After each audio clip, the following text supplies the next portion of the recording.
Hello again. This is part two of transitioning from the military to the civilian sector. In part two, we'll discuss my military standings now and the opportunities that I have versus the first time. She asked me to discuss my military standings now. Um, about 8 years ago, I hurt my back. I have a herniated disc that's sitting on my sciatic nerve. It's between my L5 and S1, and I'm going through a medical board right now to process out of the military. Uh, Again, I have 12 years in the military. I'm a sergeant in the United States Army. I'm a 25 Lima cable systems installer and maintainer, and it's a heavy job. By me saying it's a heavy job, I'm constantly lifting cables, um, going up and down towers. I'm going in manhole covers. It's a lot of bending, stooping, and heavy lifting. So that's why it's considered a heavy job. Um, just says, so how does okay, with me being with me being a wounded warrior, I have not become a veteran yet because I'm still on active duty and I have not gotten out of the military. So I'm a warrior, and because I'm injured, I'm a wounded warrior. So with me being a wounded warrior, there are some opportunities that I'm given because I'm going through the medical board and I'm in a WTU, which is the Warrior Transitioning Unit. Some people say the Warrior Transitioning Battalion, but I'm going through the Warrior Transitioning process. So in the Warrior Transitioning process and me going through the medical board, there are opportunities that I have the chance to take advantage of. So with me taking advantage of these opportunities, the only thing I have to do with me going through this medical board and being in the Warrior Transitioning Battalion is I have to go to my appointments. I have to make my appointments. It's 100% that I make my appointments. If I don't make my appointments, I can be kicked out of the program and sent back to a regular unit to be to get out of the military like that. So it's a privilege to be in the Warrior Transition Battalion. So with me being in the Warrior Transition Battalion, I have the opportunity to take advantage of some resources that other soldiers don't have the opportunity to take of. So with that, they give me one-on-one resume writing. I have that time to go to SFL TAP. It used to be called ACAP, but as the Army started to transition, they call it SFL TAP, Soldier for Life Transitioning Assistance Program. So what the SFL TAP does is they they um they bring in these people to help you have a successful transition from the military uniform to the civilian sector. It's a dummy proof program. Only thing you have to do is go in and be in that program. Go in and participate. If you participate, I guarantee you it'll make your transition a lot better. And with me being a wounded warrior, there are opportunities that I'm able to participate in that I wouldn't be able to participate in if I was just a regular soldier getting ready to get out of the military. So I think that the transition is going to be really, really smooth from from me coming out being a wounded warrior. Being a wounded warrior, there are plenty of people, jobs that are trying to hire or wanting to hire wounded warriors. Now, they look at why you're wounded, or they look at the reason you're wounded. So with me, my back, I'm a cable systems installer and maintainer. Now I know that I can't go, or I shouldn't go working for AT&T on the outside when I have to climb towers and do all of this other different type of stuff that I know I can't do, and that's the reason why I'm getting out of the military. So what the SFL tap does is it guides you and it leads you into a occupation that'll be good for you. And the reason why a lot of the job market wants to hire veterans or wounded warriors, you become a veteran once you get out of the military. That's when you become a veteran. So the reason why they want to hire wounded warriors or military, prior military, is because first and foremost, they know that we're going to be where we're supposed to be when we're supposed to be there. They know that we're not going to give any back talk like some of the people that have not been in the military do. If you tell me right now, excuse me, if you tell me right now, hey, Sergeant Brown, I need you to go over there and take out that trash. Guess what I'm going to do as Sergeant Brown? I'm finna get up and go and take out that trash. But if I've never been in the military and you tell me, hey, Thaddeus, go get up and go and take out the trash, I'm finna look at you like you crazy and ask you, why can't you take out the trash? So with that being said, they want to hire veterans. They want to hire prior military. They want to hire these people because they know that the military has already given us certifications and training. When we train, or once the military gives us an MOS, we do that job every single day. Monday, Tuesday, Wednesday, Thursday, Friday, Saturday, Sunday. We have to better ourselves in that job to reach another level. We don't just sit at the computer, tat, tat, tat, tat. Oh, you get promoted. No, that's not how it is. You get promoted on what you do. She asked me to discuss how I have started to mentally prepare myself to go from the military to the civilian sector.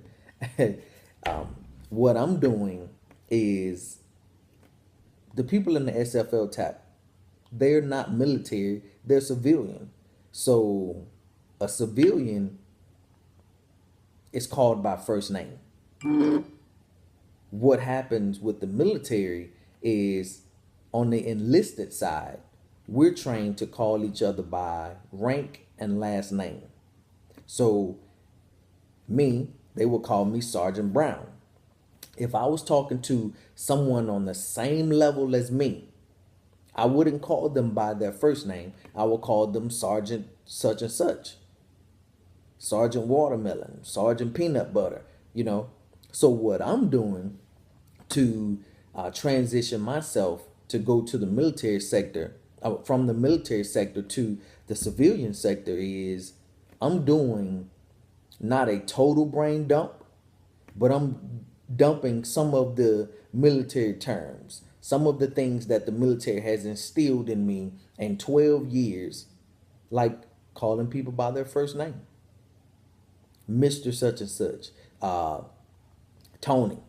Hey, Kim, I need some help with this right here. You know, I'm talking to a civilian. Kim isn't going to get mad because I called her Kim.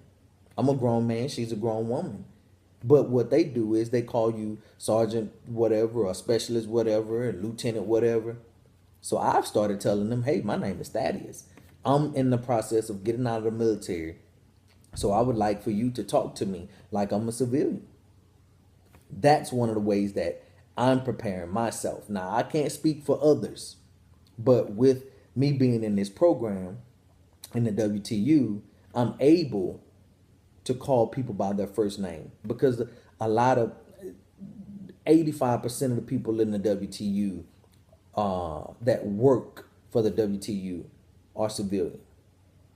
So they don't mind you calling them by their first name, because that's what the people that they work with call them.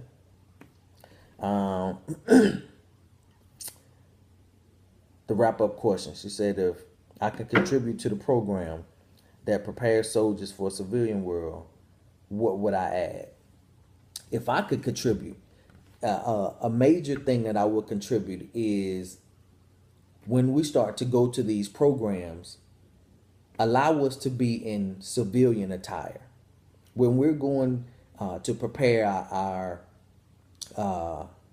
resumes, when we're going to do paperwork on the computer or to these meetings, majority of the time they tell us to be in military uniform. Either we're in our PTs if we have to go to an appointment, or we're in our everyday ASUs. So because we're in the ASUs, we're still in that mindset of the military. But if we were in civilian clothes, this person that we're talking to is in civilian clothes. Now we're on a first name or a Mr. and Mrs. name basis. So if I was to come into resume writing with my civilian attire on, business casual, a tie, nice shirt, some khakis or some slacks, and some nice dress shoes, maybe a blazer or, what have you. And I come in, now I'm prepared mentally and physically to be called Thaddeus. I'm prepared mentally and physically to be called Mr. Brown, not Sergeant Brown. Hey, Sarge, I need you to go to this page right here, Sarge. No, hey, Thaddeus, I need you to go to this page right here. That will be some things that will help us from the lowest level to the highest level.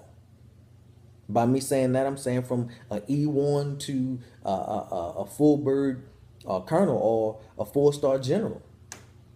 4-star generals, they're kind of old ones. They get out the military. They get paid a lot of money. So they're really not worried about going into the civilian sector to get a job. But if I could contribute anything to the out processing to make it better, I would contribute a lot of civilianized dealing. I hope this has brought some enlightenment to you guys. I really wanted to do it face to face over FaceTime or something of that nature so I can answer some questions and be there real time. I hope if any of you ladies or gentlemen are thinking about going into the military, you're in college, go OCS, become an officer, make that money, do it for the right reason. And if any of your children or you or any of the family members that are thinking about going into the military, I hear a lot of people say, well, I'm going to the military for school. That's great. But you still have to understand the first job of a person in the military is to go to combat, to go to war. It might sound rough. It might sound bad. It might sound discouraging, but that's what sailors, soldiers, Marines, airmen, that's what we do. We fight to keep our country safe.